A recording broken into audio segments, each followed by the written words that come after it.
Apollo 9, this is Houston. You are go for power arm. Roger, understand. Go for power arm. Thank you. That's affirmative.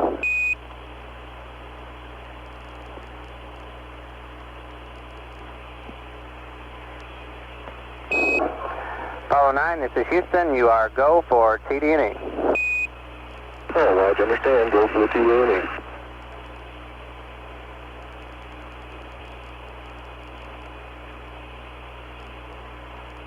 Houston, what time do we come into daylight?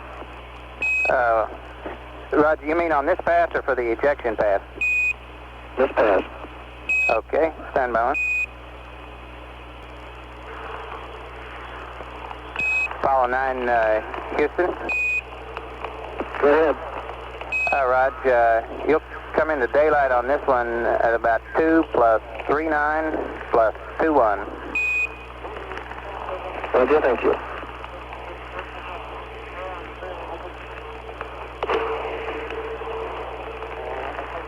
Here I was all primed for your ejection sunrise time. You faked me out on this one. Next time around. Right.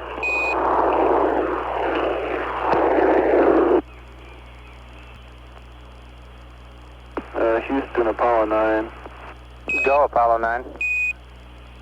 Yeah, we have a rather consistent behavior on this number one H2 tank. It appears to light the cryo warning light every time it gets down there before the heater comes on.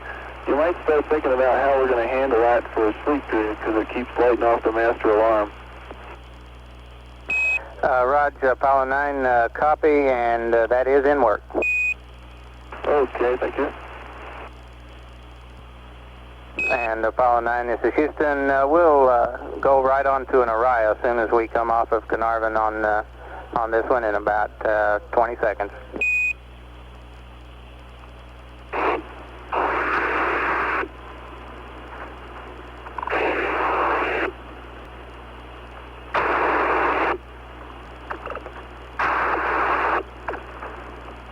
Apollo 9, this is Houston through an honest-to-goodness Orion. How do you read? How about it?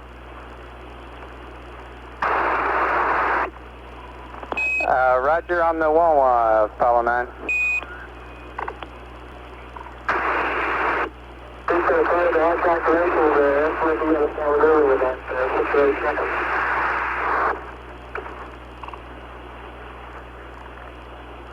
I think we're just about there.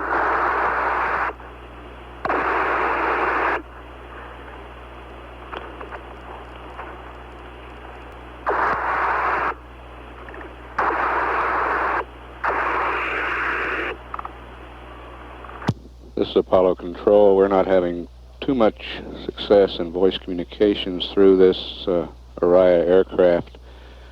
We'll be at the Huntsville in about 2 minutes. Continue to stand by.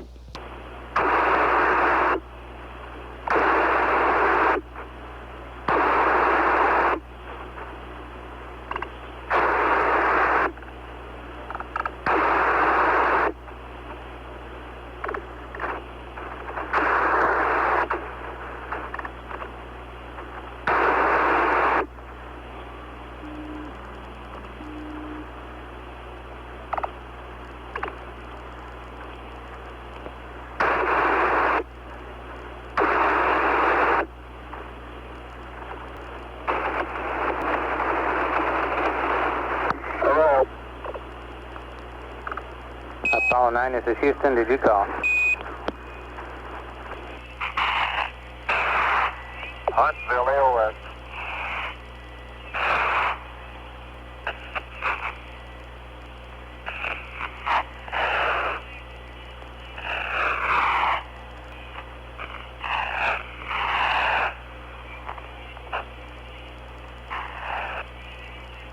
Huntsville, valid two-way lock.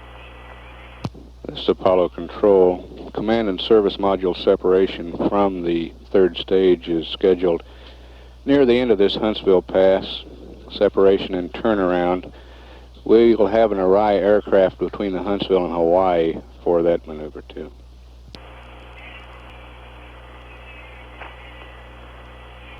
This is Apollo Control. Crew is very busy at this time preparing for separation.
And this is Houston.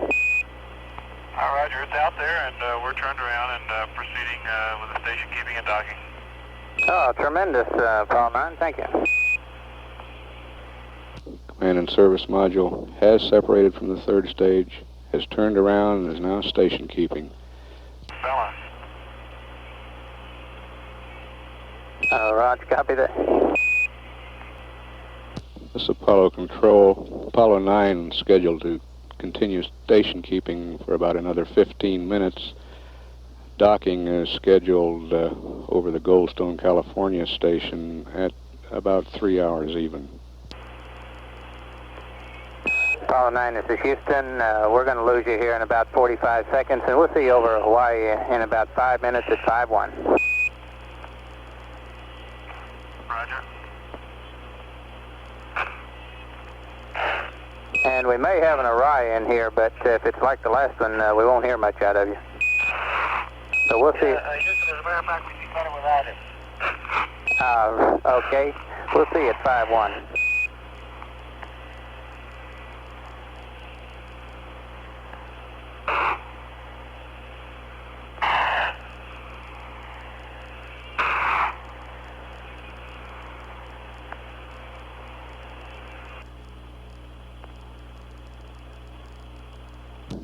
This is Apollo Control at 2 hours 47 minutes. Huntsville has loss of signal now. During this pass, the command and service modules did separate from the S-IVB, the third stage of the launch vehicle. The spacecraft has turned around, and the crew is now inspecting the lunar module, which is still inside the spacecraft LEM adapter attached to the S-IVB. They'll continue this station keeping for another 10-12 minutes. Docking scheduled just about 3 hours over the Goldstone station. We'll come back up at Hawaii, scheduled at 2 hours 50 minutes. This is Mission Control, Houston.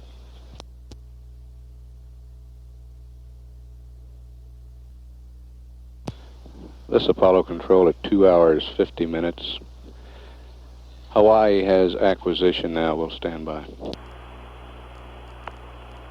And Apollo 9, this is Houston. We should have you through Hawaii. Standing by. Roger.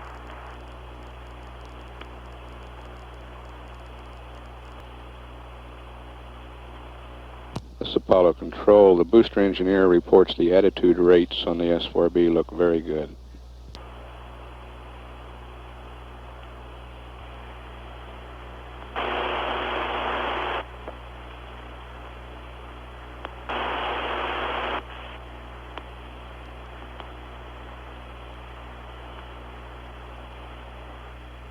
This Apollo Control at 2 hours 57 minutes. The Redstone has acquired Apollo 9 now. There's been no air-to-ground conversation as the crew is busy station keeping and visually inspecting the lunar module and the SLA. We'll continue to stand by for any conversation.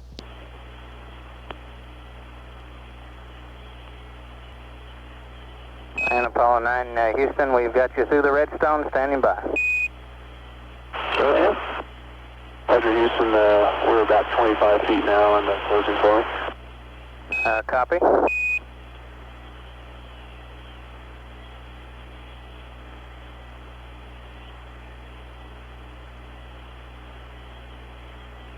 Apollo 9 is free to dock whenever the crew feels like they want to. They will not have to await a go from the ground. Flight plan schedule shows it about 3 hours over California, but the crew is free to dock when they desire to.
Houston, we're hard dock.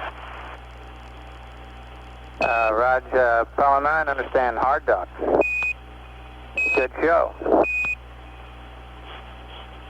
Reported hard dock at 3:02:08.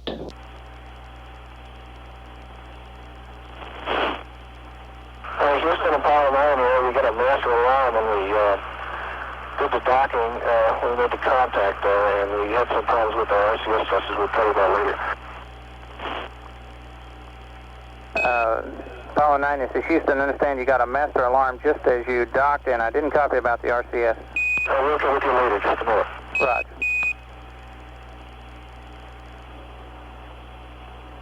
Houston, Apollo 9. Go, Apollo 9.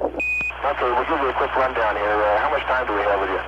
Oh, we've got you for a long time here. We're coming across the state here just over California now. Oh, okay, I've got it. We came off just right. The angles were all just right. We got turned off, turned around, and lined up, and didn't have any left translation for some reason. Roger, copy. No left translation. Houston, check quad A, service module RCS for us. Stand by a second, Apollo 9. Apollo 9, this is Houston. It looks okay to us. Do you have a question? All right, we just got a light on it, and it's difficult to tell with the helmets on whether we have any ejection on it or not. Didn't see any motions, just wanted you to check. Roger, Apollo 9, copy. Okay, the pressures all look good up here. Houston, our package temp on the quad A is running about 200. What do you have down there? Stand by, Apollo 9, let's check it.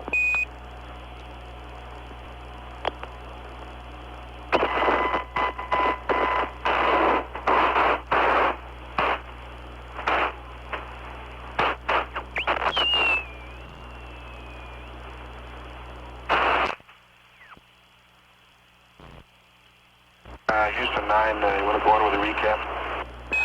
That's affirmative, Apollo 9. Let's press ahead, and your comm sort of cycles in and out. You get a little weak at times. We do confirm the temperature here, however, and we'll have some more words on that in a minute. And we're standing by for the rest of your recap.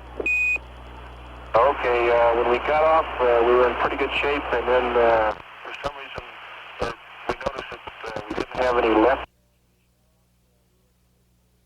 to get back after we got that sorted out, and probably used up quite a bit of gas getting this squared away, but the docking was smooth, the capture latches worked just right, there were no oscillations after we captured. We lined it up and did the retract, and it took about 10 seconds, and it sounded like we got a good solid lock. Roger, Apollo 9, copied all that real good.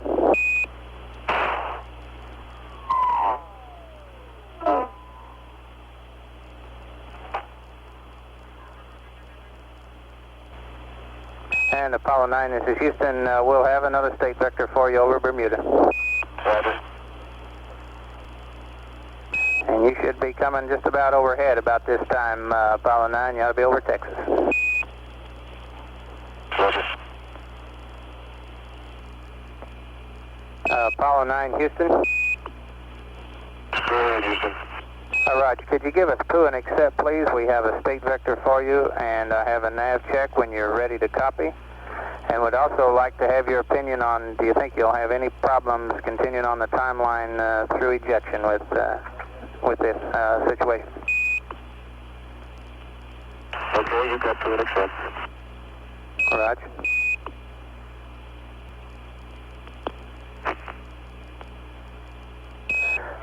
Apollo 9, this is Houston. The computer is yours, and that quad A temp has dropped about 8 degrees now and coming across the states, and we're keeping an eye on it.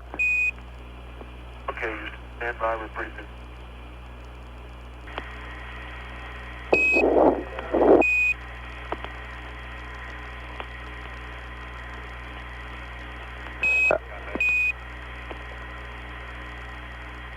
Apollo 9, Houston. We got you for about another minute. We'll see you over Ascension around 2-8. We would like to have you to go block on your command module telemetry, and you don't have to sweat the nav check. We've checked your vector and it's good.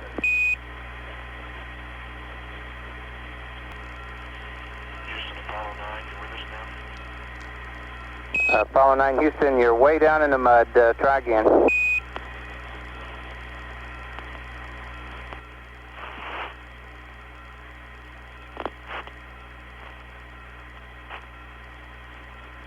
This is Apollo Control at 3 hours 21 minutes into the mission. Apollo 9 beyond the range of the Vanguard now. Right at the start of this long pass over the United States, the command and service modules docked to the lunar module. Crew reported they were hard docked at 3 hours 2 minutes 8 seconds. Dave Scott, in recapping the events, said that the command and service modules came off of the S-IVB stage with no problem. During the turnaround, they discovered they had no left translation from the service module reaction control system. In troubleshooting that, they found some isolation valves closed to one of the RCS quads. They corrected that, came on in, docked. He reported the docking was smooth, without oscillations. The capture latches worked as advertised. So we now have the command and service modules docked to the lunar module, which is still within the SLA attached to the third stage of the launch vehicle. The crew is extremely busy now, preparing for the ejection of the entire spacecraft from the third stage. They're checking tunnel integrity between the two spacecraft, checking the docking latches, connecting some umbilicals, some power umbilicals, to provide power into the limb from the command module. Ejection of the combined command, service, and lunar modules is scheduled at sunrise just past LOS at Carnarvon. We may be in communication right at the tail end of that pass, but we may not be in communication at ejection. The crew was somewhat concerned about the temperature of one of the service module RCS quads, reported it at 200 degrees. We confirmed that on the ground, but during this pass over the States, the temperature has started down, and the controllers here in the Mission Control Center do not believe we'll have a problem with that quad. Next station to acquire will be Ascension at 3 hours 28 minutes. At 3 hours 24 minutes, this is Mission Control Houston.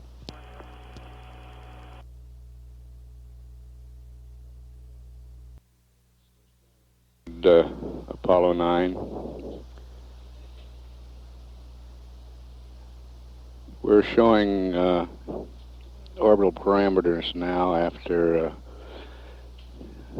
2 revs of S-IVB bending and the maneuvers of 107 by 110 nautical miles. Roger, we're making the umbilicals right now. Roger, understand you're connecting the umbilicals.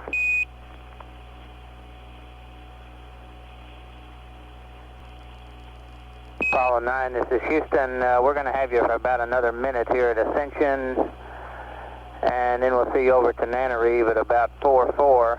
And we would like to know the time of when you transfer to the CSM power, and I have a sunrise time anytime you want it. Roger, we transferred to CSM power at 3 hours 33 minutes and 0 seconds. Oh, very good, thank you.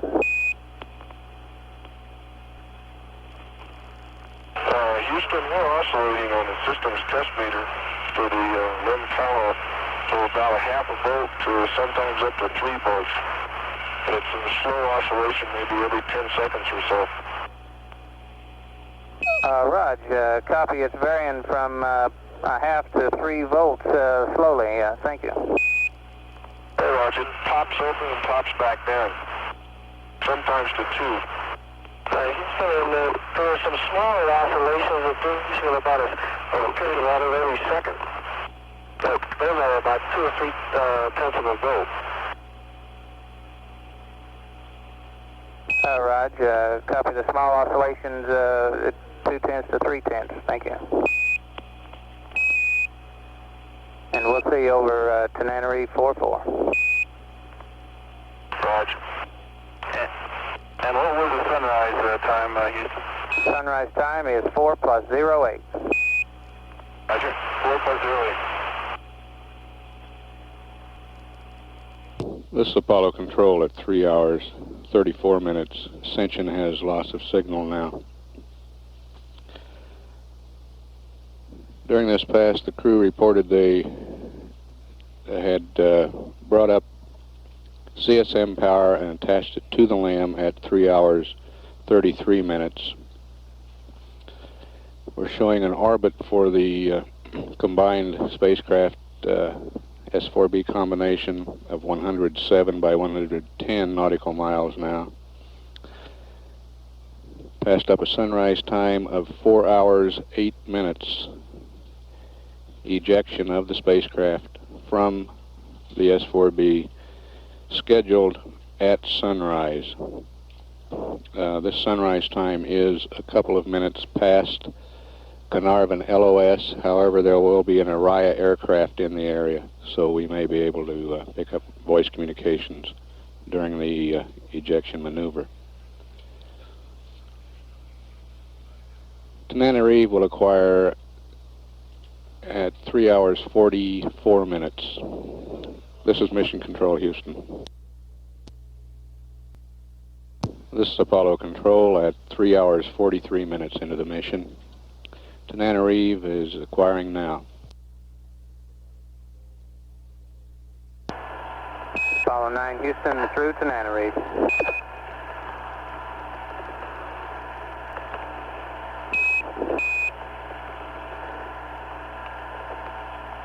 Apollo 9 Houston through Tenerife, standing by.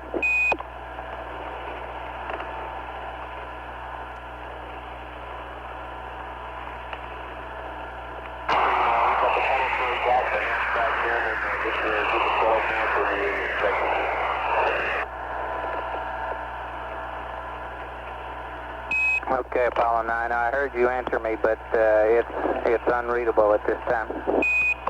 Alright, the tunnel is closed out, the hatch is in, we're preparing for injection. Raj, copy. The hatch is closed out and you are pressurizing it.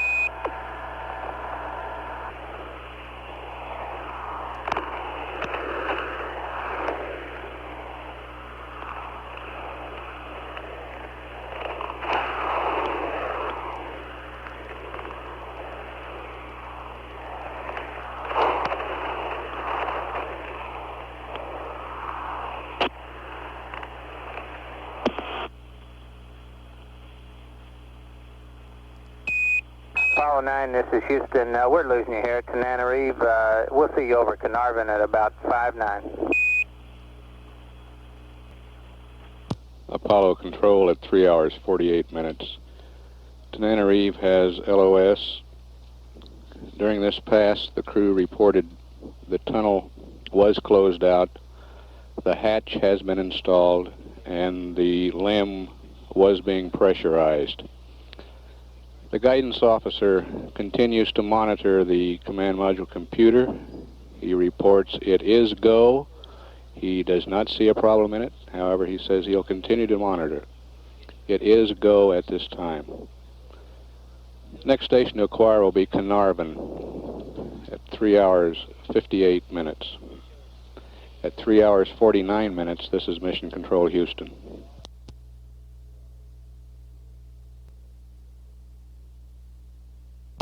This is Apollo Control at 3 hours 58 minutes. Carnarvon is acquiring Apollo 9 now. Apollo 9, Houston through Carnarvon. Go ahead, Houston, Apollo 9. Rog, we've got you now in good voice contact. We'll be giving you your go here shortly. We'll take a look at you. Okay, very good.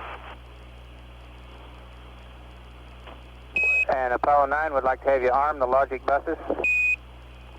Rog, Houston, you ready? That's firm. Logic coming on now. 2 logic on. Copy. Stand by 1.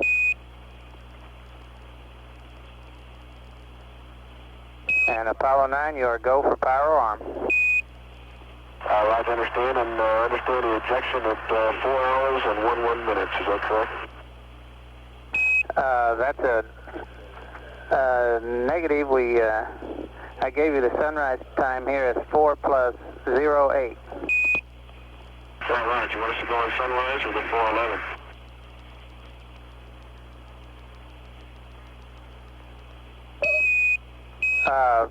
Apollo 9, this is Houston. Would like to have you go at sunrise. Roger, understand.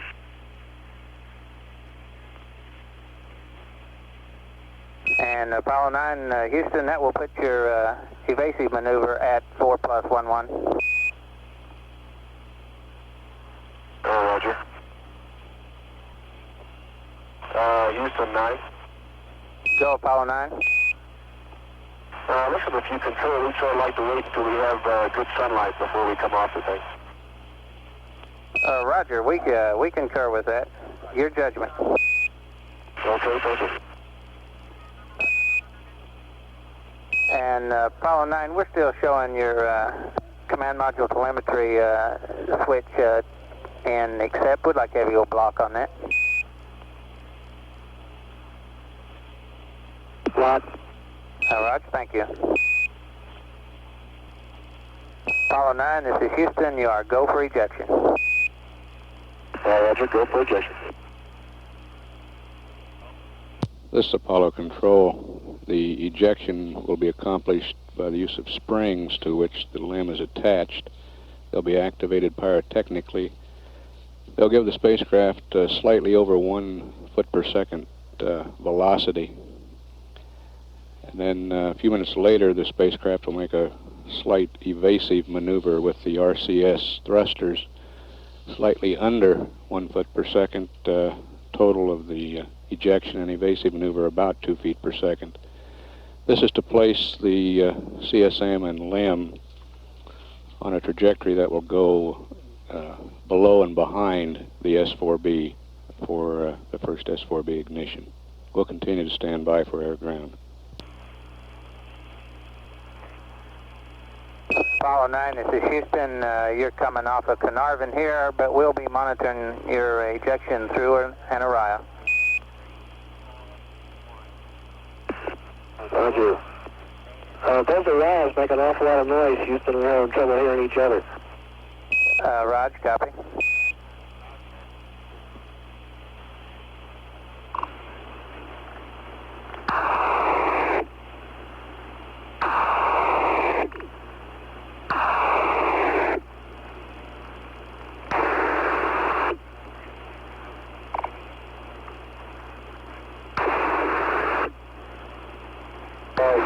Very loud and making all kinds of noise around it. Apollo 9, Houston, say again. Houston, Apollo 9, making very much noise on VHF. It would be better if we did not show it to us. Raj, understand you want the Orion down. Is that affirmative? I think it would be better if we were always on with it. Okay, copy.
This is Apollo Control at 4 hours 8 minutes. Communications from the Uriah aircraft just too noisy for the crew. They've asked that we not keep the Uriahs up here. The aircraft will continue to stand by, and if the need arises, we will ask them to go remote again, but we do not anticipate Uriah communication. The next station where we'll be able to be in voice contact will be the tracking ship Huntsville at 4 hours 14 minutes. This is Mission Control Houston at 4 hours 9 minutes. This is Apollo Control at 4 hours 14 minutes. The Huntsville has acquisition now. Huntsville, valid two-way.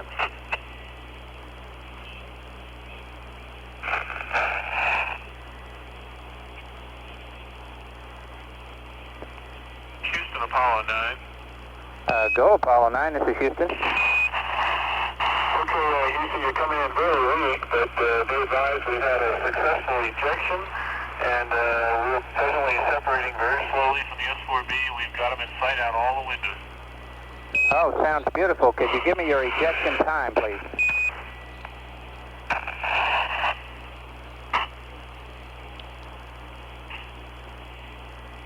Okay, Houston, if you can read, the ejection time was 4 hours, 10 minutes, and 5 seconds. All right, say the minutes again, please, Apollo 9, just the minutes.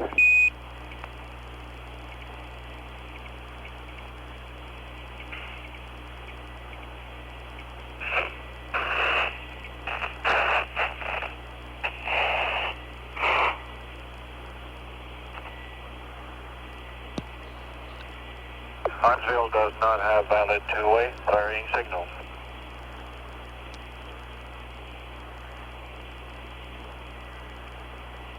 And Apollo 9, this is Houston. If you read, we did copy your transmission of a successful ejection. You are moving away. We did copy the time, but we'd like to have you verify the minutes, if you can try it again. Houston, it's Apollo 9. Say again, please. Roger, would you give me your ejection time again, please? Roger, 0805. All right, we copy, thank you, and we'll see you over Hawaii at about 2-4. Roger.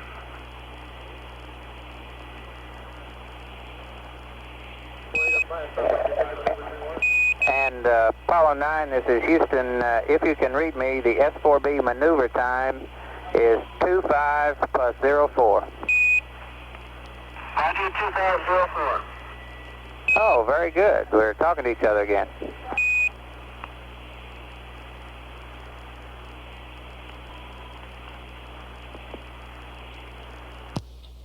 Huntsville has LOS now.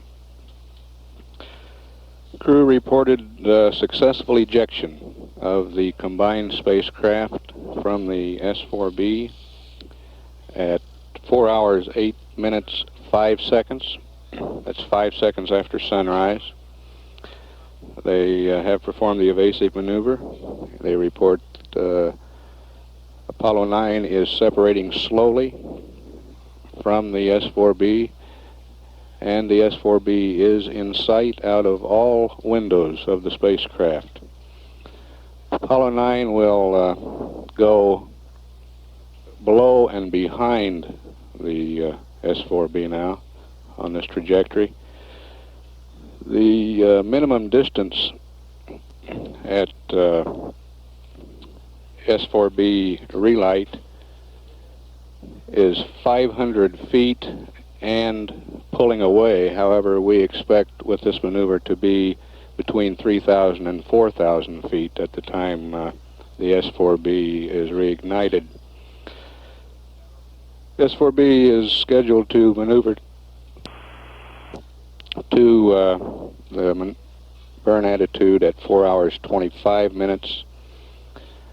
The ground will release the reignition inhibit at 4 hours 36 minutes, And we're presently planning the second reignition of the S-4B at 4 hours 46 minutes into this mission.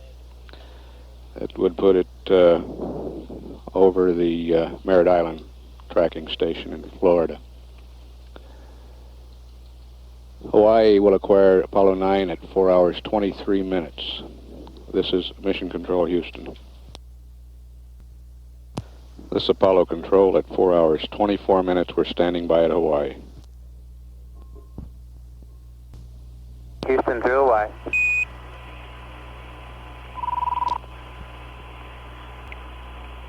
Work. This is third. Apollo 9, Houston through Hawaii. Hawaii, Houston, contact, net 1, voice check.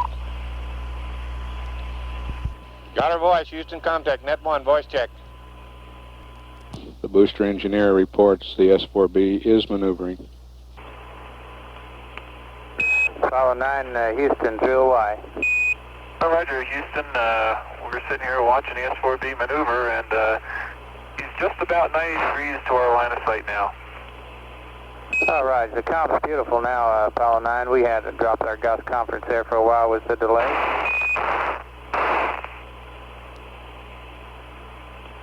And I'd like to pass you the ignition time for the S-4B. Roger, go ahead. All right, stand by one here. We might get a better one. Apollo 9, Houston. Go ahead, Houston. All right, we're showing the S-4B restart at 4 plus 4.5 plus 5.6. 4, 4, 5, 5, 6. That's affirmative. Booster engineer reports S-4B is at local horizontal now.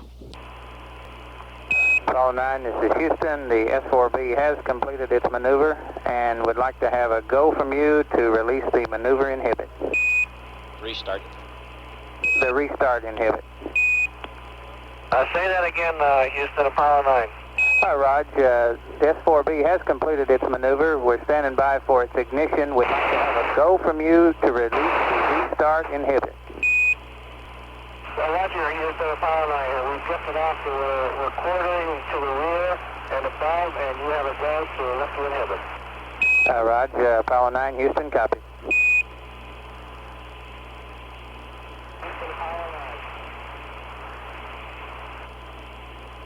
Apollo 9, this is Houston. You're fading. Stand by about a minute, and we'll pick you up better. We've had LOS at Hawaii, but we'll pick up at the Redstone momentarily. We'll continue to stand by. Houston, Apollo 9. And Apollo 9, this is Houston. We've got you now through the Redstone, and you went faded out on your last transmission there.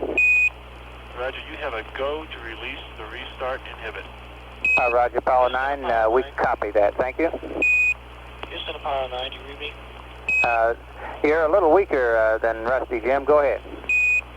Oh, okay. I just was wondering, you weren't answering some of my transmissions. We're quartering behind and above at the present time, and you do have that go. Okay, thank you, Jim. We got it. Your last transmission was right at LOS coming off Hawaii there. We had about a 40-second break here. Alrighty. But I've got you real good now. The restart has been enabled, the booster systems engineer reports. And Apollo 9, this is Houston. If you got the time, could you give me a guess at the range from the S-4B? That's a pretty tough question. Okay, I thought it might be. I'm just curious for a guesstimate. We're about a couple thousand feet or so, I guess. Just a second, I'll see if we can calculate something.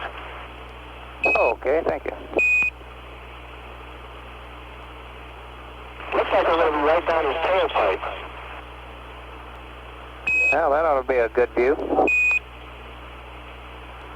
This is Apollo Control. The program duration of this S-4B burn is 1 minute, 2 seconds.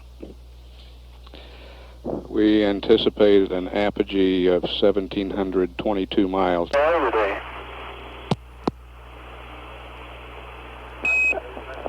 Did you say that it was smoggy, Apollo 9? Doesn't look like it. Looks pretty clear. Oh, very good. I missed what Jim said there. Houston, we're down to it looks like about 1,000 feet or so.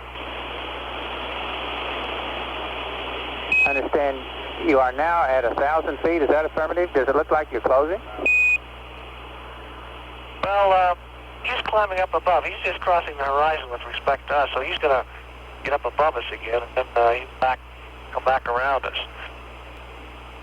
Houston, we're going to be just about down his tailpipe. It looks like about 1,000 feet or so. All right, copy. Right down the tailpipe at about 1,000 feet. Does that look like a good place? Stand by one. It's better than being right off the nose, but let's see what somebody says here.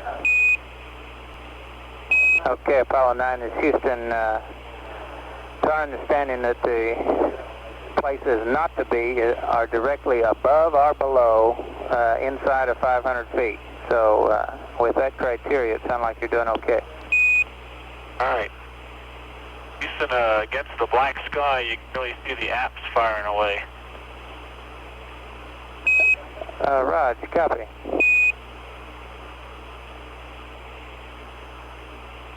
And Apollo 9, when your lead there cuts in its afterburner, you're expected to keep up. No, thanks. Okay. Give us about an hour.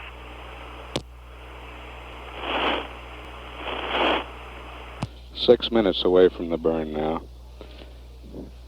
We are looking for an apogee of 1,722 miles, a perigee of 109 miles at the conclusion of this S-4B burn.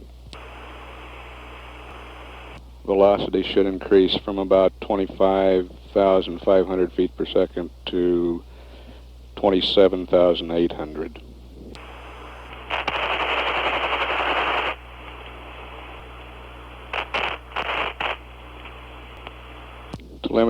Telemetry shows the present S-4B orbit at 111 by 106 nautical miles. Booster reports the S-4B looking good at 3 minutes. Houston, Apollo 9, it looks like we're slid down and up below him now, so that's going to be thrusting right at us with his engine. All right, I understand you are a little below, and I'll wait till after this burn, of course, but I do have your SPS-1 pad when you get squared away after this burn. Okay. Houston, what time should we begin to see the olaging of the venting? Stand by, Apollo 9. Apollo 9, this is Houston. You should see it start in about 15 seconds from right now. Okay, thank you. Right. Early John, Apollo 9. Roger, understand. Ola John, and we don't see any change yet. Roger. Mark 1 minute to ignition.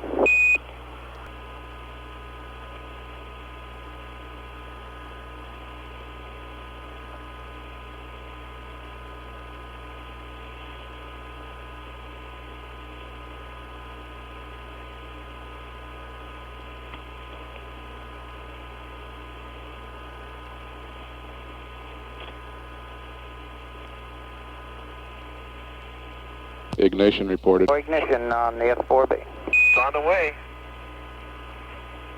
It's just like a bright star disappearing in the distance.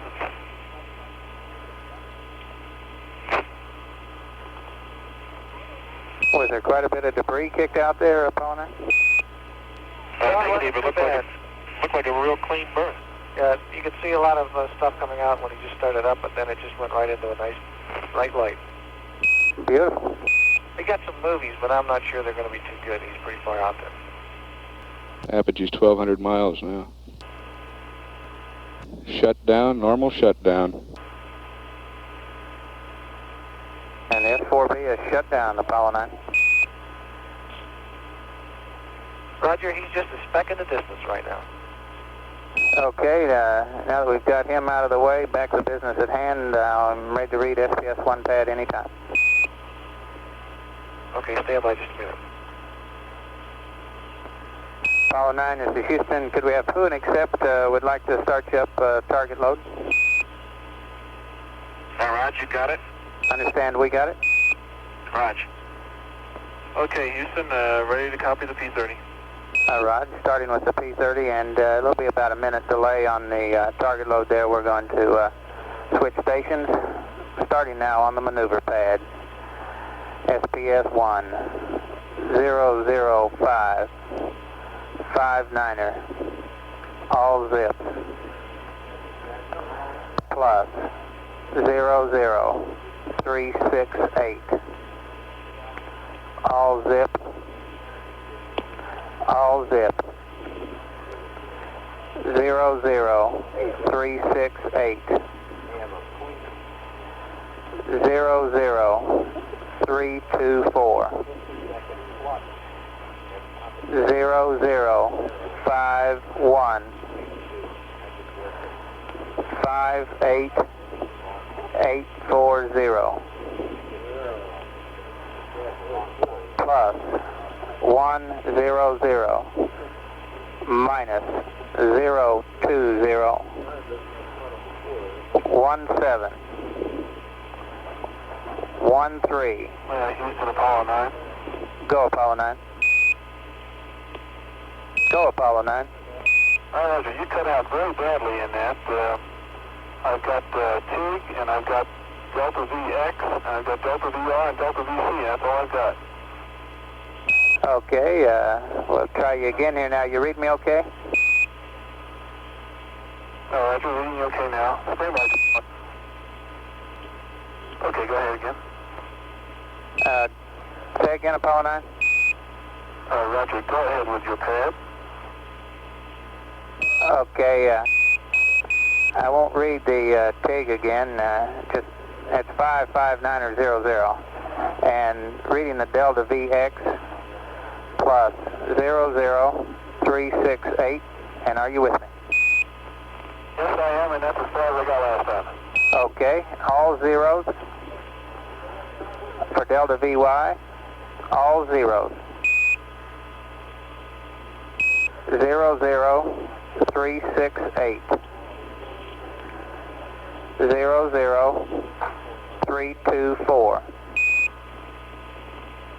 0051. 58840. Plus 100, minus 020, 17, 13, 520, 33100. Houston, Apollo 9. Go Apollo 9. Roger, the last thing I got was down 47. You got any more? Rod, we'll try you again here. Stand by one here. That's you.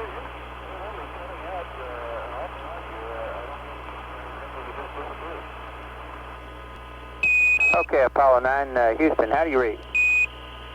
Reading 5 square, Houston. Okay, you're coming in a little weak. I understand you got up through CSM weight. Is that affirmative? That's affirmative.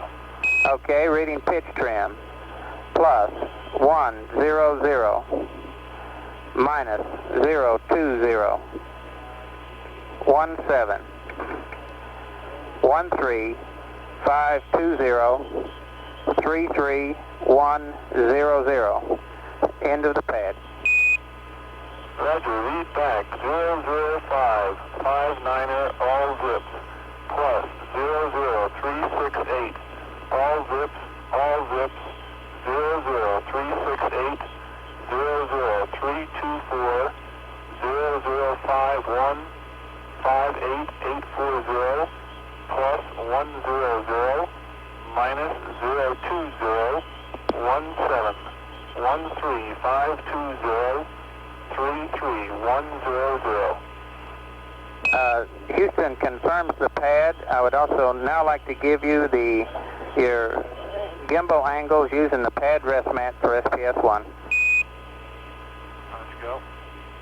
Raj, it's roll 00, pitch 359er, yaw 001. Roger, understand 000-359er 001. And this is affirmative. Houston confirmed.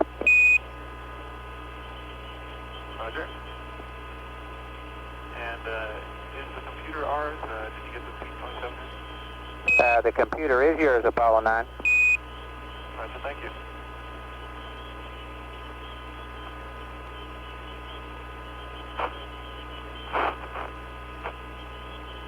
Okay.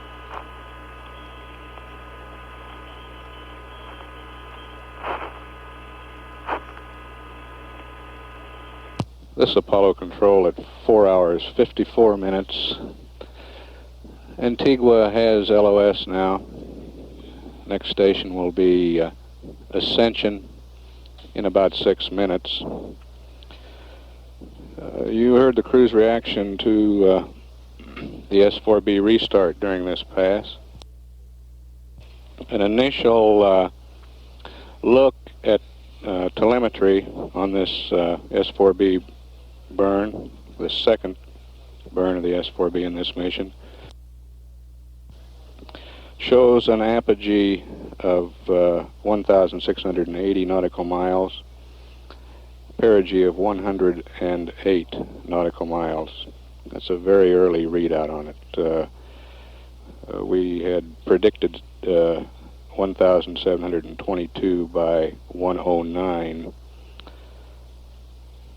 Preliminary velocity achieved 27,763 total. We were about 25.5 when we started the burn. Pre-burn, we had expected something, a total velocity of like 27,800. We fast up the maneuver update for the first service propulsion system burn in the docked configuration. This will come at 5 hours 59 minutes into the mission, delta V of 36.8 feet per second. Duration of the burn 5.1 seconds. The second S-4B restart will come within 7 or 8 minutes after this first SPS burn. At 4 hours 56 minutes, this is Mission Control Houston. This is Apollo Control. We're at Ascension now. Reach your state vector again, if you could give us POO and accept.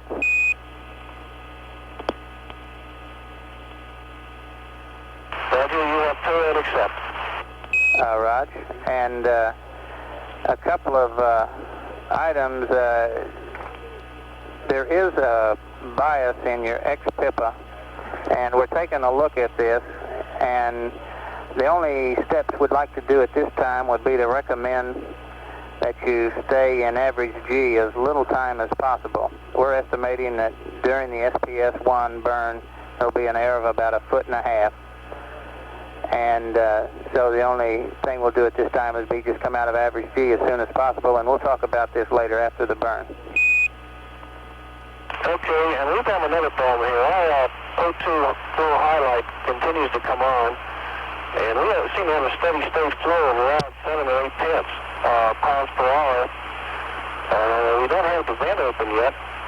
The other thing, over the waste management vent, but we do have the LEM pressurization on, and I'm wondering if you can give us any clues as whether you think we have a leaky LEM or what.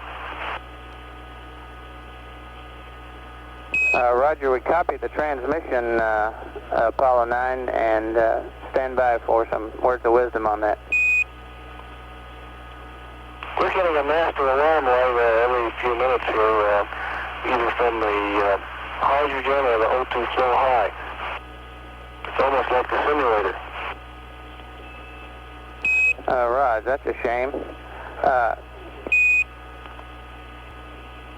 Apollo 9, Houston. Go ahead. Raj, we'd like to have the fan in H2 tank 1 turned on manually at this time and just leave it on. We'll leave it on for a while and take a look at it. Okay, very good. We're done with AMS. Okay, and would like to know if you could see the docking angle index when you were up in the tunnel. Negative, I didn't look. Okay. Apollo 9, this is Houston. The computer is yours, and I have a state vector, a nav check to go along with that state vector. Roger, stand by. Okay, Houston, ready to copy the nav check. Roger. Disregard Apollo 9. We've checked it here on the ground. Unless you want it, I won't read it to you. Apollo 9, did you copy? No, Houston, we won't need it. Okay, we won't read it. We're going to have you for about another minute here at Ascension, and then we'll see you over to Nanareve at 19. Roger. Apollo 9, Houston. Go ahead, Houston. Raj, we'd like to have you turn off the limb pressurization valve to see if that takes care of that O2 high flow. Roger, we'll catch that in a few minutes and advise you. Okay. Apollo 9, Houston. Go ahead, Houston. Raj, we want you to go back through P30, P40 again to recompute that rest mat after this uplink. This is Apollo Control at 5 hours 8 minutes. We've had loss of signal at Ascension. During this pass, the crew reported the oxygen flow high light on, indicating that they were getting high rate flow from the oxygen tanks. The ECOM officer, environmental officer here on the ground, is monitoring this, and we've just advised the crew to turn the limb pressurization valve off to see whether this will help the situation. This valve has been on to pressurize the limb using the CSM oxygen. We have a report here now on some activities following this third S-4B burn, which will put the S-4B into an escape trajectory. This burn will be followed by a propellant dump about 4,000 miles above the Pacific Ocean. This is expected to create a cloud that may be visible from dark portions of the Earth. If the dump is started at its scheduled time, about 5:12 p.m. Eastern Standard Time, the cloud will build up in size until it is about 1,000 kilometers in diameter. This should make it visible from the darkened east coast of the United States between 6 and 8:30 p.m. Eastern Standard Time. On the east coast, the cloud should be about the size of a full moon, from 20 to 35 degrees above the western horizon. Binoculars would be helpful. Next station to acquire will be Nanareve at 5 hours 19 minutes into the mission. This is Mission Control Houston at 5 hours 10 minutes. This is Apollo Control at 5 hours 19 minutes. We're coming up on a short pass at Nanareve now. We'll stand by. Hello, Apollo 9, this is Houston through to Nanareve.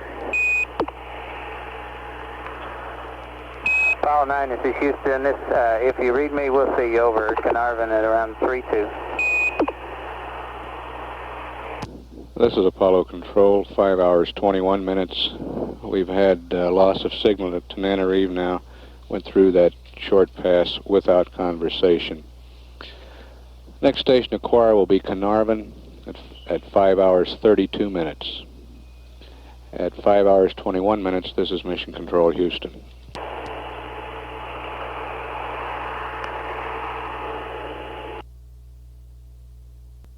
Apollo Control at 5 hours 32 minutes. And Carnarvon is acquiring Apollo 9. We'll stand by. Apollo 9, Houston through Carnarvon. Roger, Houston. Oh, we're reading you loud and clear. English, if you're ready to copy. Go ahead. So, GET of 051830 plus 00153 plus 00333 minus 00638. Roger, Apollo 9, I copy that. Roger. Apollo 9, this is Houston, you are go for SPS 1. Roger, Houston, let's go for SPS 1. And Apollo 9, Houston. Houston, Apollo 9 here, go ahead. Rod, just a word of info to close out that item on the power going into the limb. That duty cycle, it's now settled down and is exactly the same as the duty cycle was prior to launch. So everything is good on the limb power. And it's 5 on and 28 off. Thank you. Right. This is Apollo Control at 5 hours 37 minutes. Carnarvon has had LOS. During this pass, we just passed up the information on the Lunar Module heater. If you recall, some time ago, Jim McDivitt asked about the needle was hopping around, and he was wondering about that. We have confirmed now that this heater is on the same duty cycle that it showed pre-launch. It's 5 seconds on and 28 seconds off. So there's no problem there with the heater. We're now in the orbits. We're on revolution 4, and we're in the orbits that are getting up farther north, so we'll pick up Guam this time. It's the next station to acquire at 5 hours 43 minutes. This is Mission Control Houston at 5 hours 38 minutes.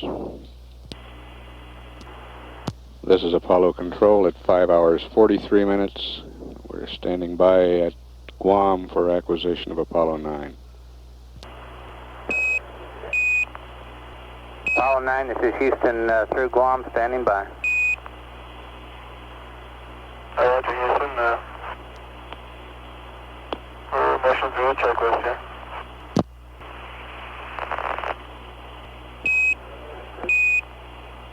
Apollo 9, Houston, I'll have you here for about another 2.5 minutes, and I've got a couple of words of wisdom on your attitude on this burn, why you're going to be off a couple of degrees in pitch and a couple of degrees in yaw, if you want me to give them to you. Go ahead. Okay, your rest mat is off slightly, and we think this may have come about by the order in which you loaded the DAP in relation to the P-52. However, we've taken a look at this, and we're saying at burn attitude, you're going to have 0 roll, a pitch of 358, and a yaw of about 002, and this will give you the right burn. It's just you won't be at 000 on the ball. Roger, Houston, thank you very much. Roger. Houston, this is Apollo 9. Go, Apollo 9. We seem to have our O2 thing in hand now. We've closed the tunnel thing, and we also Suit the rotor valve. Suit second return valve, and one of us had our helmet off for just a moment there, and that was contributing to it too. So it looks like we have the O2 problem here. Raj, we copied that. Some of it was dropped out. I'm about to lose you here. We'll see you over Hawaii at 5-7. This Apollo Control at 5 hours 50 minutes. Guam has loss of signal. This first service propulsion system burn scheduled in 8 minutes now over Hawaii, just after we acquired Hawaii. The third S-4B burn is now 16 minutes away. It will be performed over Guaymas, a tracking station in Mexico. This SPS burn will be posigrade, very short burn, low delta V, 36.8 feet per second. But it will give us a good look at the interface between the two spacecraft, the docking ring, and the dynamics between the lunar module and the command and service modules during a big engine firing. We'll come back up just prior to Hawaii acquisition. At 5 hours 52 minutes, this is Mission Control, Houston.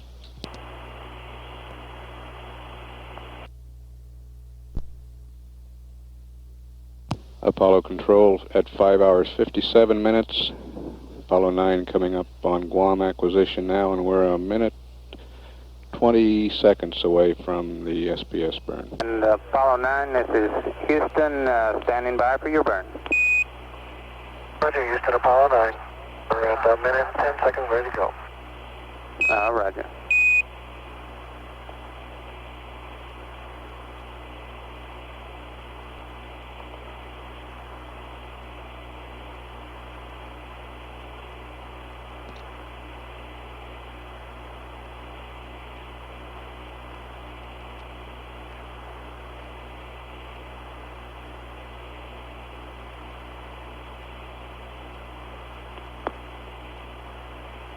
Ignition confirmed.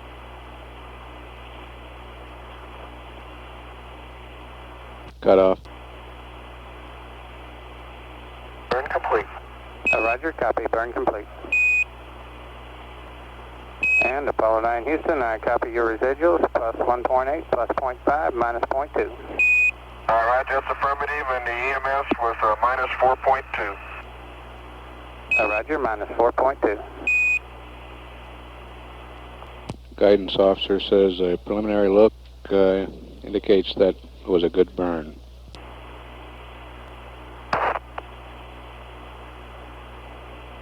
Apollo 9 Houston, about 30 seconds we'll lose you off Hawaii and have you back at Redstone, and about a minute later there'll be a break in there, and then we'll pick you up for a long pass. We're 4 minutes away from the third S-4B restart. The spacecraft will be over Guaymas, but the S-4B will be over Guam during this burn. We're showing through tracking now an S-4B velocity of about 20,500 feet per second. We expect to get a total velocity of 37,730 feet per second as a result of this burn. We'll burn to escape trajectory. Showing the S-4B in an orbit right now of 1,671 nautical miles apogee, 115.5 perigee. Through Redstone, we ought to have you now on a long stateside pass.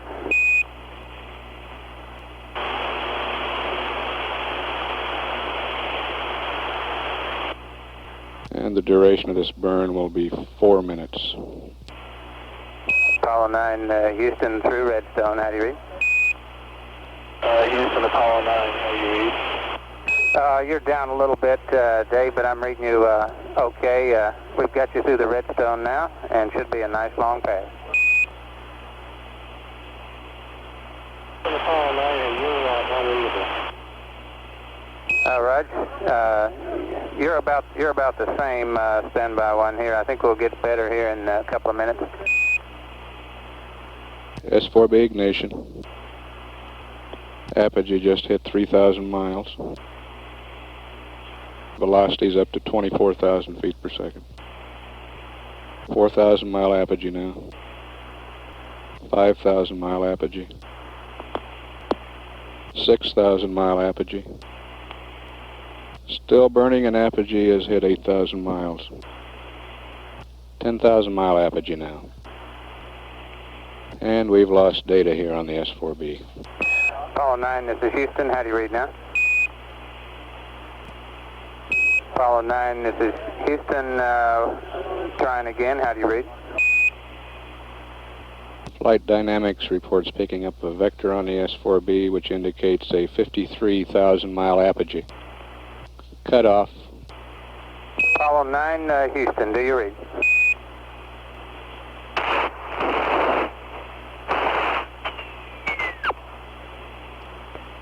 Apollo 9, Houston, through Texas, how do you read? Roger, Houston, it's Apollo 9. We're reading you loud and clear. How about us? Oh, we're reading you 5 square. We just sent the S-4B hyperbolic and got it out of your way. Very good. Now, we were reading you all along there. I guess you just weren't reading us. Roger. I guess we had some of our receivers tuned in on the S-4B there that I didn't know they'd taken away from me. Okay. And when you get squared away after the burn, I've got your star count update for you. Okay, Houston, go ahead with the update. Roger. Star count update 006 49er 4500 068 0680 if you want the decimal there. 2911 3302. End of update. Roger, understand 006 49er 4500 0680 29er 11 3302. That's affirmative. Houston confirms the update. And would like to have you go ahead and open up the limb pressurization valve if you concur. Roger, we're trying to get all of you before to tell you we're going to do it, so we'll open it up at this time. Great mind. Okay. Houston, Apollo 9. Go, Apollo 9. What's our how are we making our RCS as opposed to our normal? What I'm wondering about is whether or not we should do this star count. Roger, stand by one. Apollo 9, Houston. Go ahead. Roger, we're down a little bit, but we've got an excellent margin, and nobody's sweating it at all, Jim, and we recommend you go ahead and do this star check. Okay. Houston, Apollo 9. Go, Houston. Again, up on the SPS-PU system there. Following the burn, I'm reading 89.2% in oxidizer and 93.7 in fuel. I have an unbalanced pegged on the decrease side. Raj, copy 89.2, 93.7, and the unbalanced pegged on the decrease side. Roger, and for your information, it appeared that SPS injector valve A1 opened slower than A2. Raj, copy A1 slower than A2. And Apollo 9, this is Houston. We're about to lose you here. We'll pick you up over Tananarive at 5-1. Roger, Tananarive at 5-1. This is Apollo Control at 6 hours, 26 minutes into the mission. Antigua has LOS. Next station to acquire will be Tananarive at 6 hours, 51 minutes. During this last pass, we had the first service propulsion system burn with the spacecraft in the dock configuration. Guidance officer says his data indicates it was a good burn. We should have a valid orbital parameters very shortly. We'll come back up as soon as we have those. That burn was performed at 5 hours 59 minutes over Hawaii. Then at 6 hours 7 minutes 18 seconds while the spacecraft was over Guaymas and the S-4B was over Guam. We had the third S-4B restart.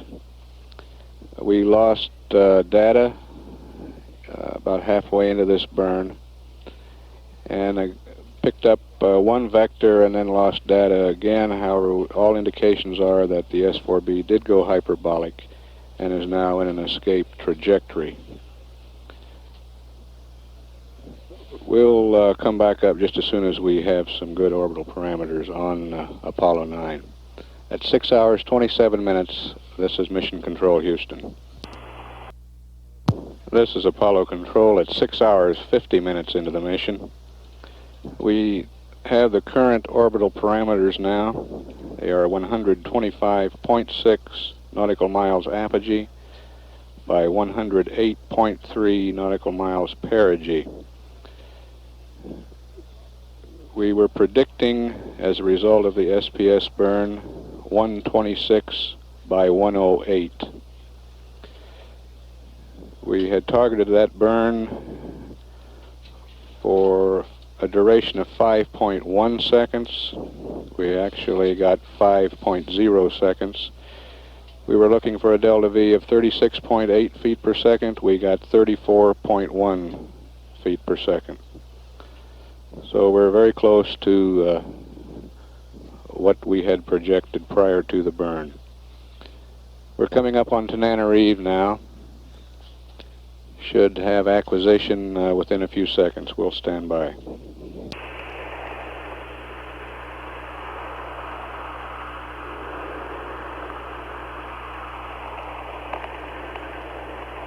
Our parameters prior to that burn were 108.7 by 106.5. Do you read?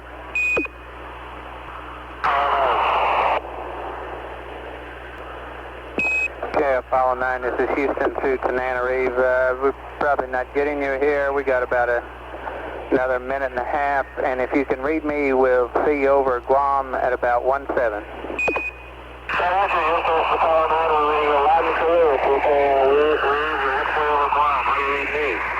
Oh, we're getting you in here now. I didn't read you at all the first time or two around. Okay, I heard you call us a couple times. I answered. We just like getting down to you. Right. Hadn't been too stern off Tananarive here today. Okay. We just taking a little time out to eat here right now. We don't have any heat yet, so that's if you want to overcall, that's it. Okay, our plan is that if we come over Guam and back across the states, why we'll discuss all our systems problems and so forth before you go to sleep tonight. Roger.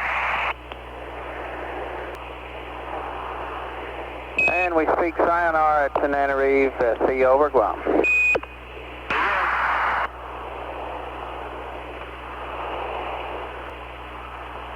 Well, this is Apollo Control at 6 hours, 56 minutes. Tananarive has loss of signal. Communications not too good over the Tananarive station. The crew did report they were having a meal, taking a little time out to eat. They'll be updated on the few minor problems that exist over Guam prior to the rest period.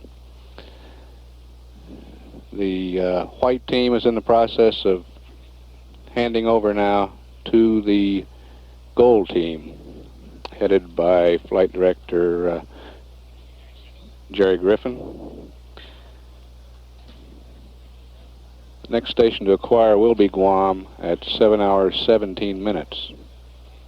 This is Mission Control Houston at 6 hours, 57 minutes.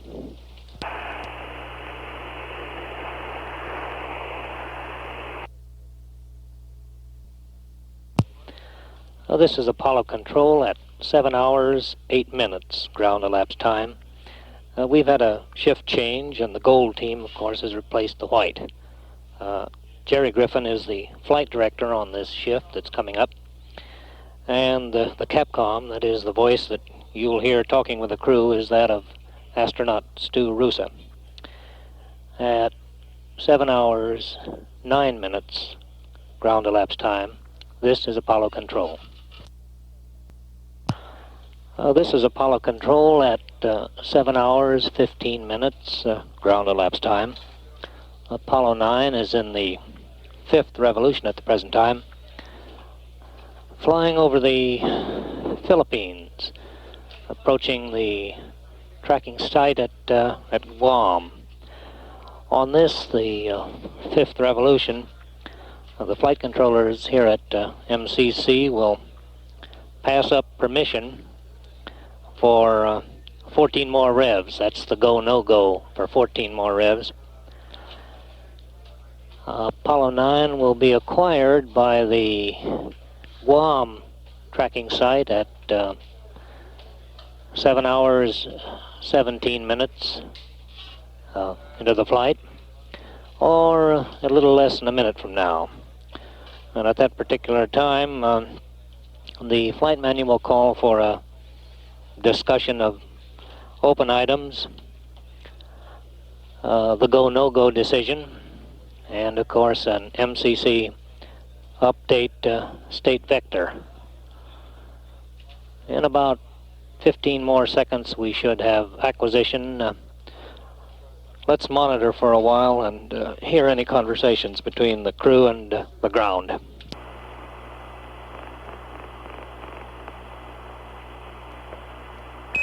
Hello, Apollo 9, this is Houston through Guam. Hello, Houston, Apollo 9 here. Raj, we'd like to have poo and accept, please. We're going to give you a state vector. Roger, you have poo and accept. Raj.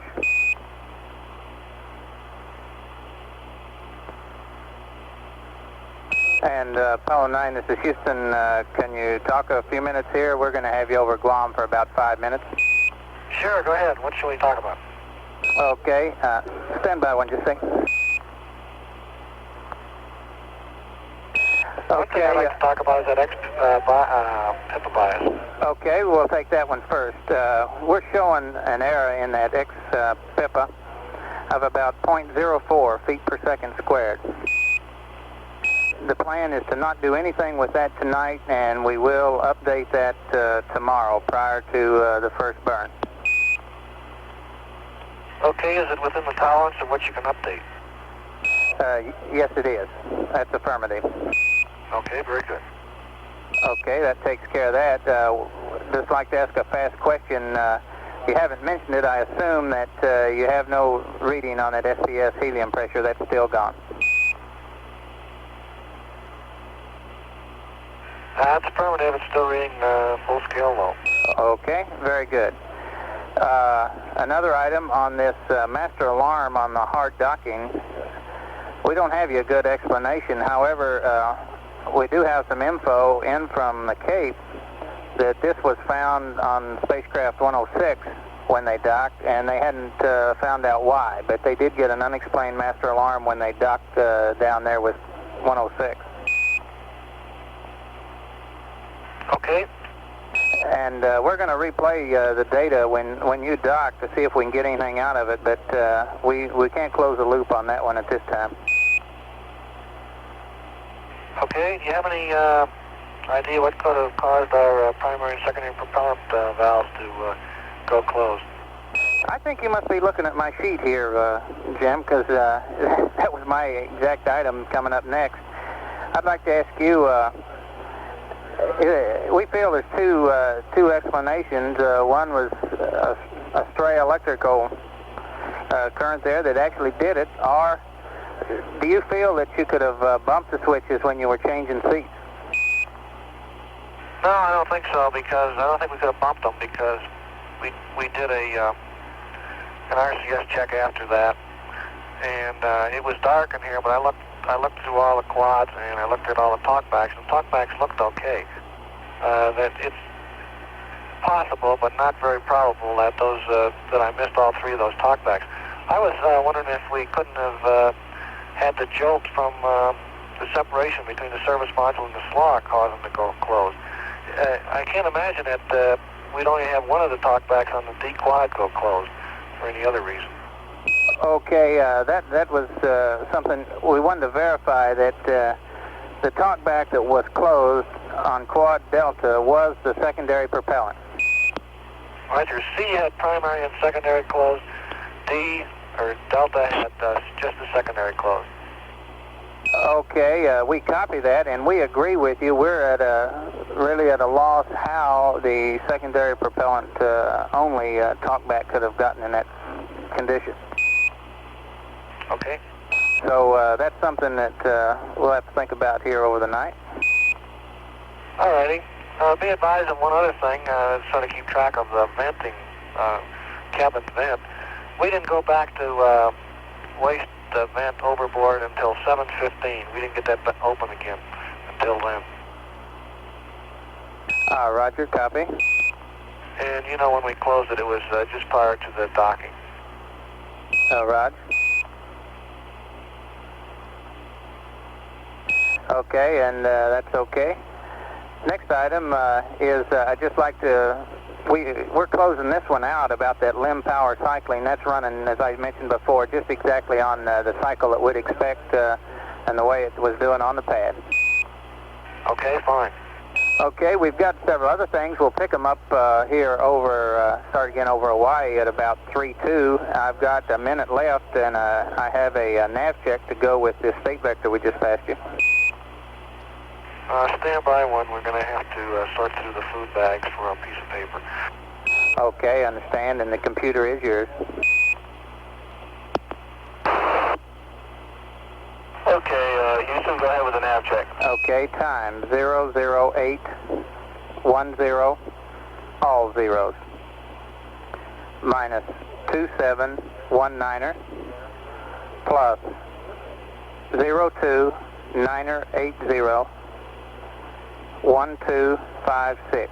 End of update.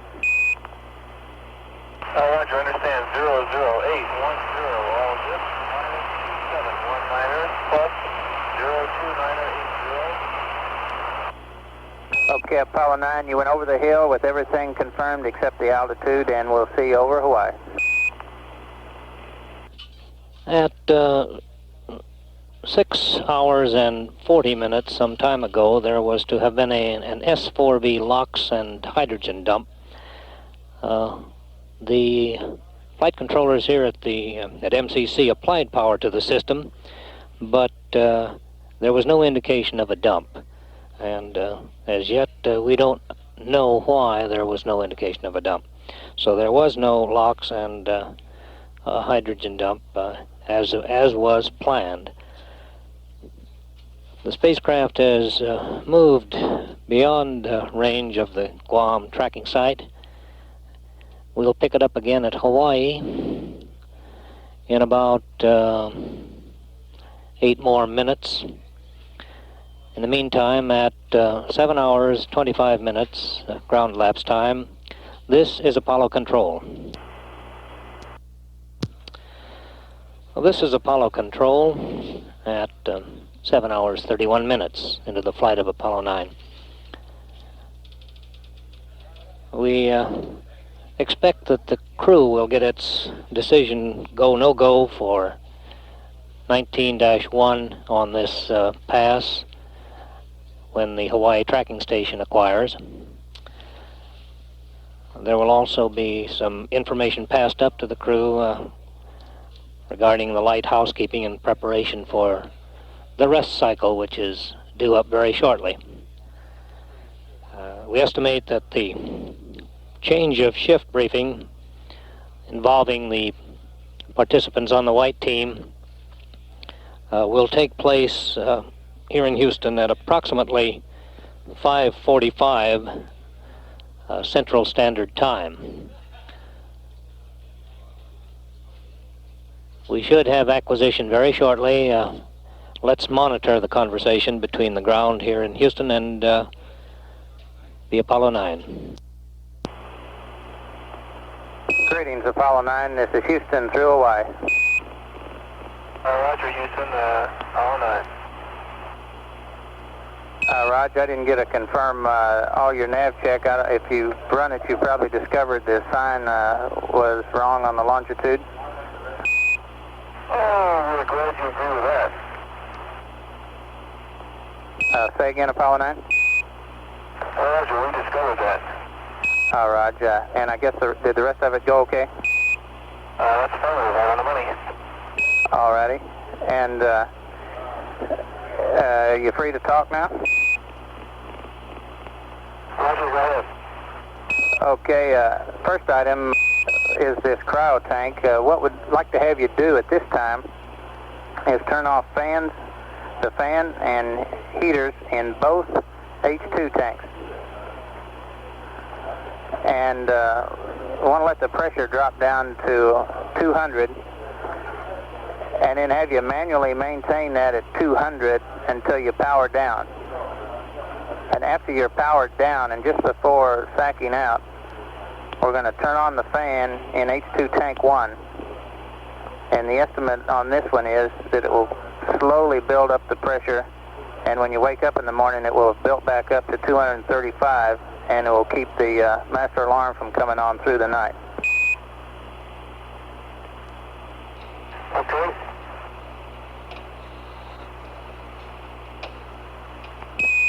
Okay, are we squared away on that one, Apollo 9? Okay, you want us to turn the heaters and fans off on both the H2 tanks. Now, when do you want us to do that now? You can do that right now. Okay, fine. Yeah. Okay, very good. And would also, have you started a charge on battery B? Negative, we weren't going to start the charge until we went to sleep.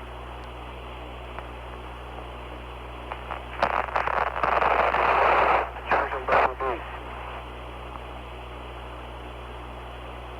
Okay, we'll go ahead and agree with that, Apollo 9. Okay, you're going to call us and tell us to turn that just before we go to sleep, is that right? Okay.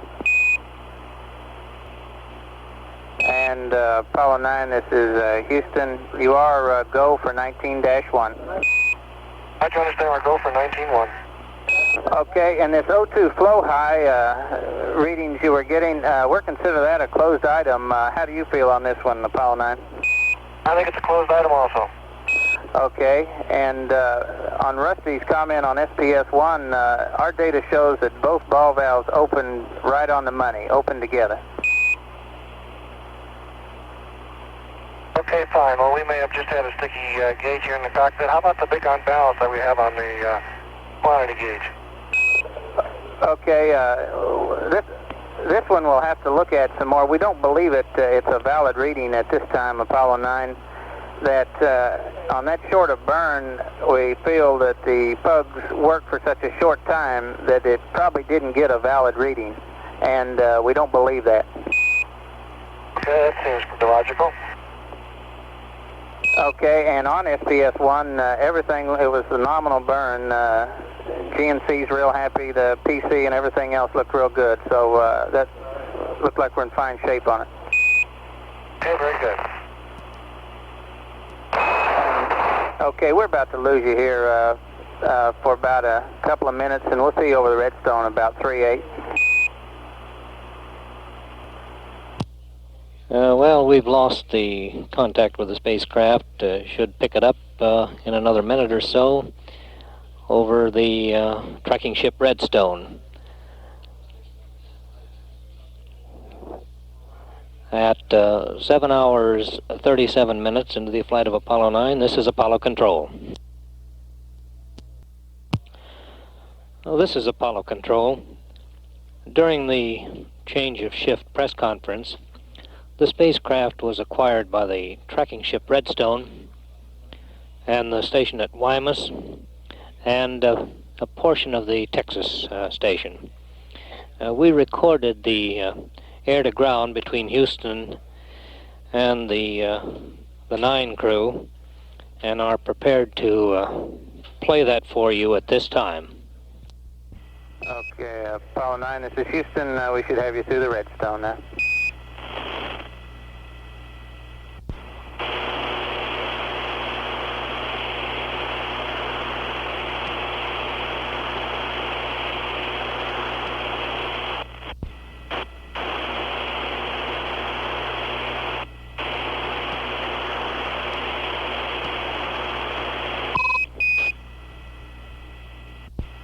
Apollo 9, this is Houston through the Redstone. How do you read? You're weak but clear, Houston. Go ahead. Oh, you're coming in clear here? Okay, we'd like to have you go back to block on your CM telemetry. Roger, block. Let me ask you a question about the other H2 tank. If we run them both down to 200 and we turn the fan on in H2 tank number 1, what are we going to do with tank number 2? Okay, we expect it'll... I didn't get that answer. Apollo 9, this is Houston. I copied that. Would you stand by one? Roger.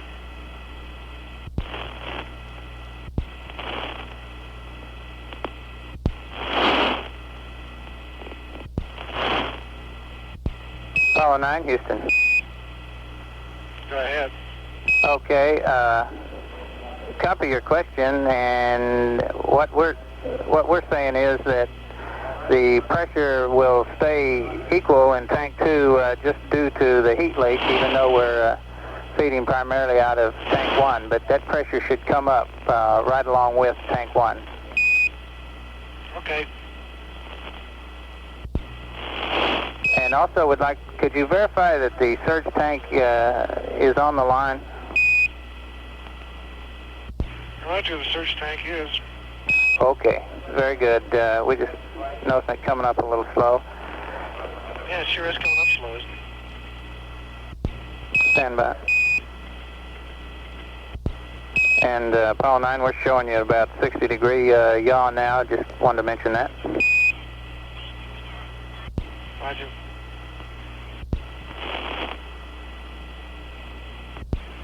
And Apollo 9, this is Houston. That just about closes out my list here. Unless I hit it briefly back there, unless you have any questions about my comments on that 2-degree pitch and yaw on the attitude for SPS1. No, we have nothing. What was your comment about 60? Say again, Apollo 9. Were you telling me that we're getting close to gimbal off, or what was your comment on 60? Boy, you're really coming in scratchy here on this one, up on. Okay, I think we have it. I think we understand what you said. Okay, and that cleans us up here, Apollo 9. Have you got anything you'd like to toss in here across this pass? This is about the last time we plan on doing much talking to you. No, I don't. I guess it's just a general comment. We're pretty excited today to get all these things in. Yeah, we sort of missed lunch. Raj, I could tell you we're really humping up there. Pretty busy day.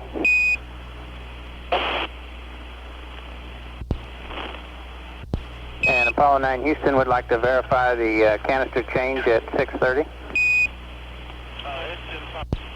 Raj, copy.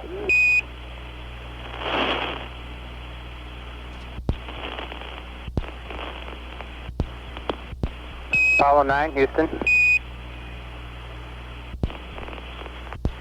Apollo 9 Houston.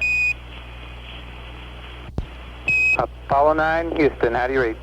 Ready, Houston, Apollo 9, we're reading it loud and clear. Okay, we've got you in here now. There's two other items. We'd like to get an e-memory dump from you to give us some homework here tonight. If you could give us a mark and take that. E-memory dump. Oh, wait, stand by, Apollo 9. Our telemetry just dropped out. Okay, and I'd also like to know when you want us to start charging the battery. Okay, you can start it. You can start at any time prior to sacking out. We're going to lose you here in about another minute, and the only other time we'll talk with you before sack time will be over to NANOREV, which will hit there at 2:04. So you can start any time you want. Okay, fine. Do you want that e-memory dump now, or you want to just skip it? No, we're standing by now. Go ahead and let it run. Okay, stand by. It's Houston, the e-memory dump is on the right. Raj, copy. And one other item, over to NANOREV, if you can, would like to have a PRD readout from each one of you. And we'll see you over to NANOREV at about 2425. Roger, thank you. And we'll get a PID report for you as soon as we figure out what it is. And we're charging battery B right now for you. Okay, and that's a dosimeter reading over to Nannery. Apollo 9, this is Houston through to Nannery.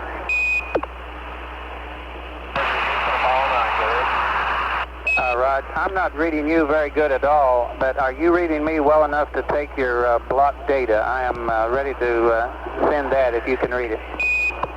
Roger, stand by with just one. Okay. Okay, Houston, go ahead. Rod, reading block data number 2.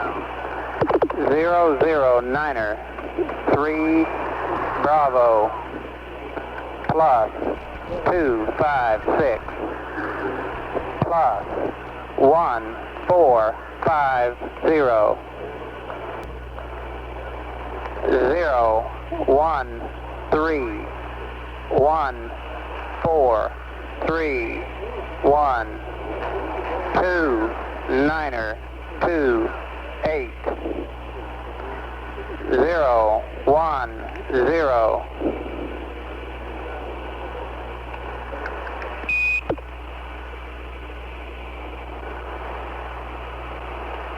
Yeah, okay. Charlie, Charlie. Minus 19er 5. Minus 1617 015.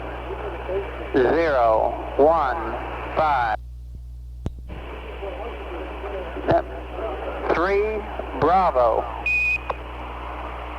Roger, ready to continue. Okay, continuing on.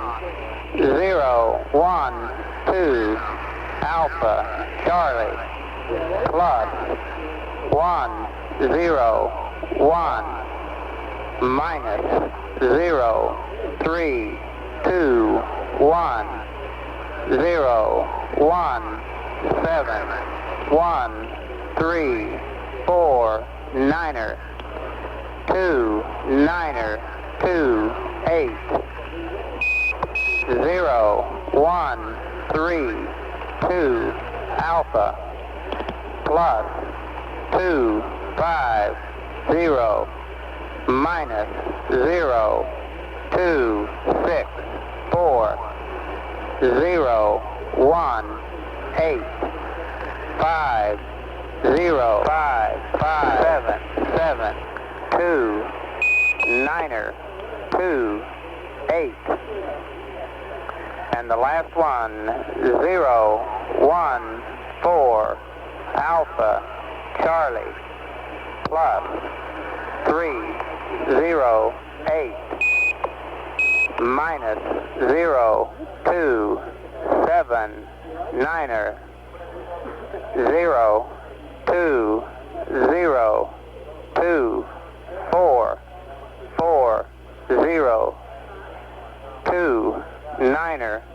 28. That's the end of the block data. And your SPS trim angles for this: pitch minus 133, yaw plus 135. And that's the end of the block data. Before you start to read back, there's a couple other comments for you. Okay, go ahead. Rod, would like to have you verify that you will do a wastewater dump down to 25% prior to the rest period. Roger, wastewater dump down to 25% prior to the rest period.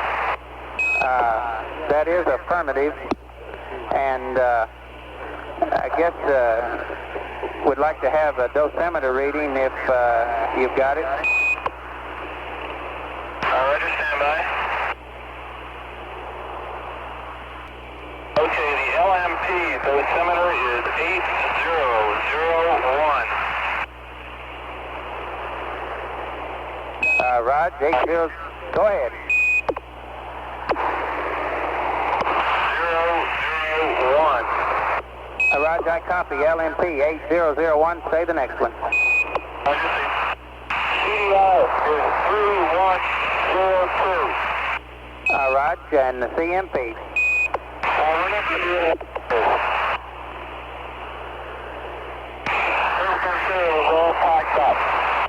Roger, copy, no reading for the CMP, thank you. And we've only got about 20 seconds here before we leave. On this surge tank coming up,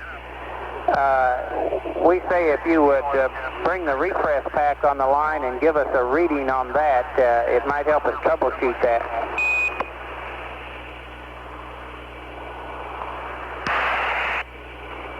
And we're going to lose you here, Apollo 9. That's the end of the pass. Our next pass is scheduled over Hawaii at 05, which is right at the beginning of your rest period.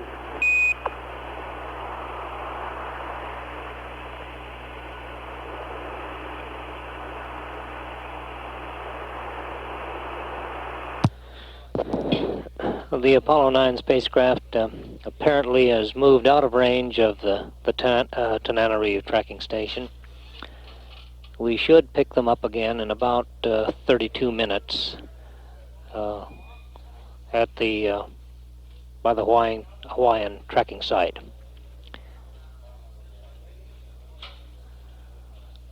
At that time, the crew should be entering its rest period, and the plan here is to limit the conversation, keep the conversation to a minimum with the crew. At 8 hours 33 minutes into the flight of Apollo 9, this is Apollo Control. This is Apollo Control at 9 hours 4 minutes ground elapsed time. Apollo 9 is in the 6th revolution at the present time, approaching the tracking station in Hawaii. About an hour ago, during the change of shift press conference, Mission Control here in Houston concluded S-IVB tracking, and they turned that over, the balance of the tracking over to Goddard. That was about 8:15 GET. At that time, the TM data coming back from the S-IVB stage indicated that it was tumbling.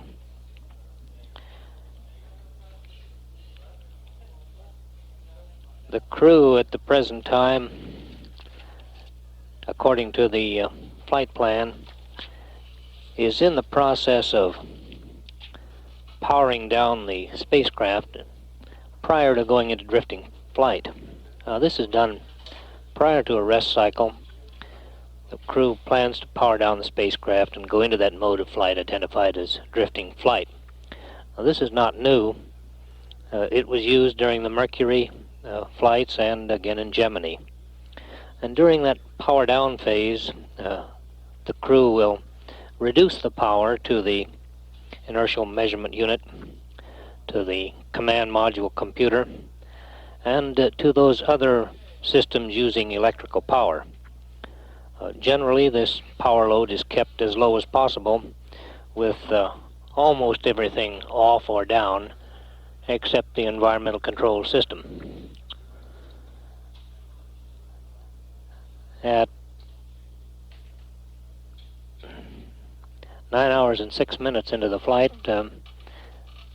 we have acquisition by the Hawaii tracking station. Let's monitor any air-to-ground that might transpire between Houston and the Apollo 9 crew. We're standing by to monitor any potential conversation between the crew and MCC.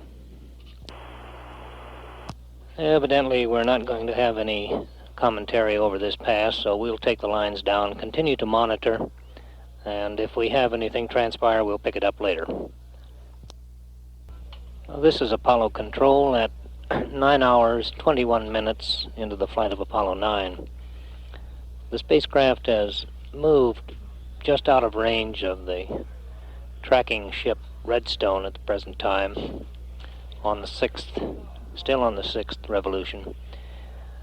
And during this last pass, there was about 40 to 45 seconds of air to ground between the center here in Houston and the Apollo 9 crew. Let's play that back for you at the present time.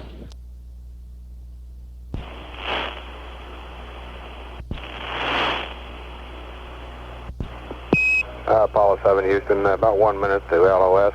Looks like the last time we'll be talking to you this evening. Roger, it's Apollo 9. Sorry about that. It's all right, new guys are that way. Okay.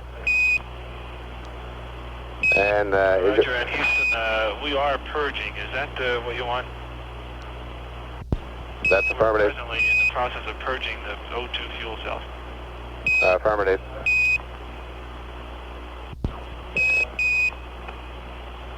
And is your H2 tank 1 fan on at this time? We'll bring it on now. We notice it's 200. Okay.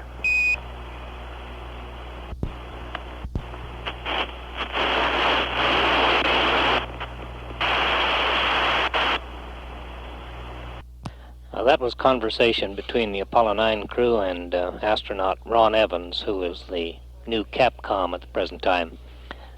Reference was made during that pass to fuel cell purges. There are actually two kinds of purges. One, of course, is an oxygen, and the other is a hydrogen purge. In this case, the crew did an O2 purge, an oxygen purge. And what this was essentially is cleaning out the chemical impurities from the cells. Purging is merely forcing oxygen into the fuel cells and thereby forcing the unwanted chemicals out. The Apollo 9 crew is pretty much bedded down on their rest cycle at the present time as the spacecraft heads over the Pacific. At 9 hours 24 minutes into the flight of Apollo 9, this is Apollo Control. This is Apollo Control at 9 hours 56 minutes into the flight of Apollo 9. During the last pass over Hawaii at about 9:05 GET, the flight surgeon, Dr. John Ziegelschmidt, reported the following mean heart rates on the crew. He said that the commander was registering 80 beats per minute. The command module pilot registered 80 beats per minute, while the lunar module pilot registered 68 beats per minute. The respiration rates were as follows: 20 breaths per minute for the commander, 16 for the command module pilot, and 12 for the lunar module pilot. The astronauts at that time were not yet resting. They were still doing some minor housekeeping duties in preparation for their rest cycle. Meantime, here at MCC, we're maintaining a radio silence to give the crew the maximum opportunity for rest. In the area of the spacecraft systems, all of them are looking okay, and they're being monitored by the flight controllers here at Houston. No anomalies occurring whatsoever. At 9 hours 57 minutes into the flight, with the spacecraft now heading across the tip of Africa, the lower part of Africa, on the 7th revolution, this is Apollo Control.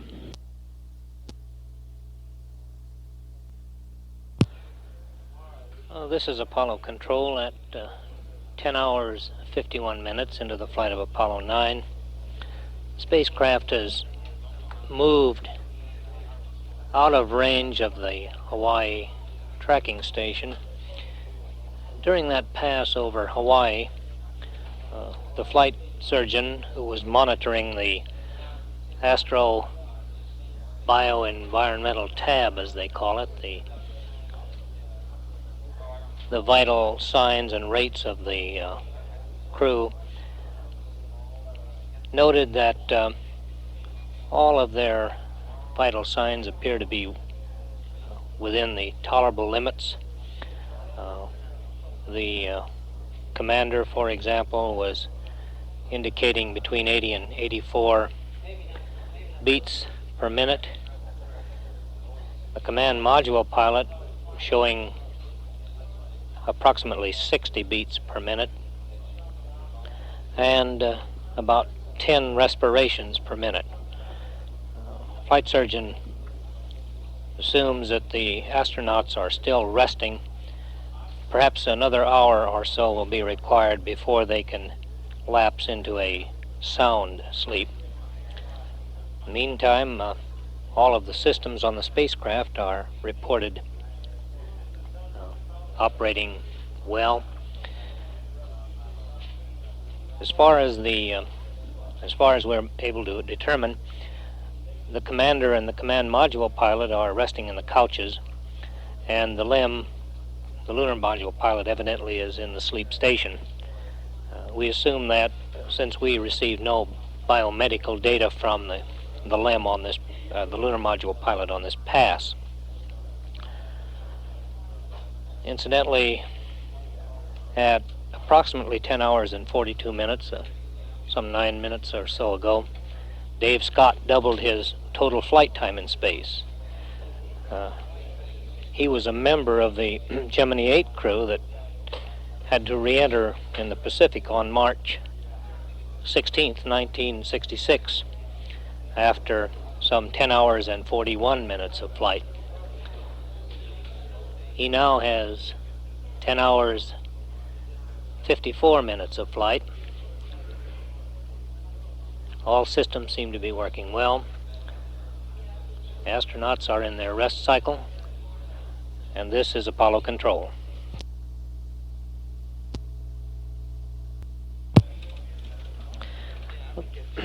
This is Apollo control at 11 hours 50 minutes into the flight of Apollo 9.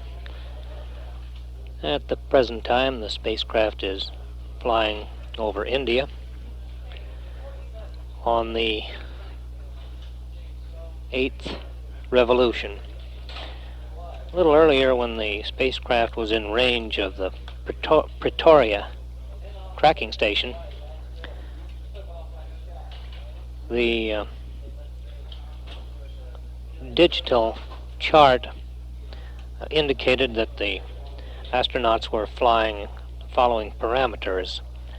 Apogee was 126.4 nautical miles, and the perigee or low point was 108.1 nautical miles. Those altitudes were about the same as earlier altitudes following the first SPS burn. Spacecraft speed at that particular time was in the neighborhood of 500, or below that, of 25,500 plus feet per second. Present time, the spacecraft systems are powered down. They still register okay here at mission control. Spacecraft cabin pressure is maintaining stability at 4.9 psi. At 11 hours 51 minutes into the flight of Apollo 9, this is Apollo control.